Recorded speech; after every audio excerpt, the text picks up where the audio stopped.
दशरथकृत शनैश्चर स्तोत्रम्।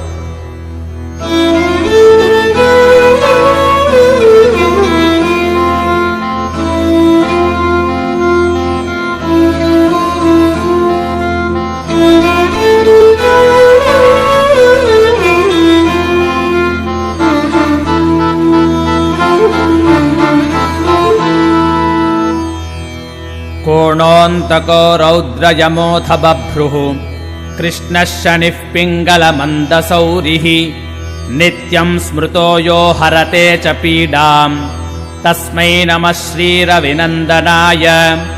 सुरासुराः किं पुरुषो रगेन्द्रा गन्धर्वविद्याधरपन्नगाश्च पीड्यन्ति सर्वे विषमस्थितेन तस्मै नमः श्रीरविनन्दनाय। नरा नरेन्द्राः पशवो मृगेन्द्रा वन्याश्च ये कीटपतङ्गभृङ्गाः पीड्यन्ति सर्वे विषमस्थितेन तस्मै नमः श्रीरविनन्दनाय। देशाश्च दुर्गानि वनानि यत्र सेनानि वेशाः पुरपत्तनानि पीड्यन्ति सर्वे विषमस्थितेन तस्मै नमः श्रीरविनन्दनाय। तिलैर्यवैर्माशगुडान्नदानैर्लोहेन नीलाम्बरदानतो वा प्रीणाति मन्त्रैर्निजवासरे च तस्मै नमः श्रीरविनन्दनाय।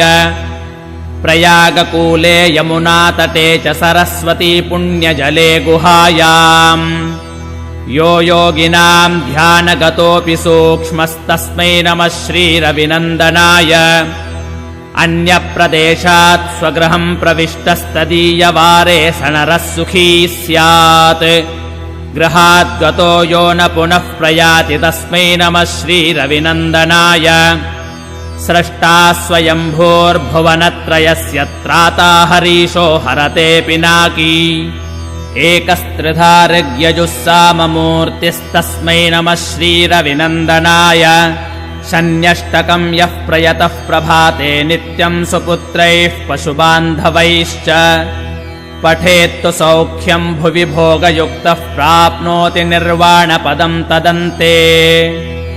कोणस्थः पिङ्गलो बभ्रुः कृष्णो रौद्रोऽन्तको यमः सौरिः शनैश्चरो मन्दः पिप्पलादेन संस्तुतः एतानि दश नामानि प्रातरुत्थाय यः पठेत् शनैश्चरकृता पीडा न कदाचित् भविष्यति।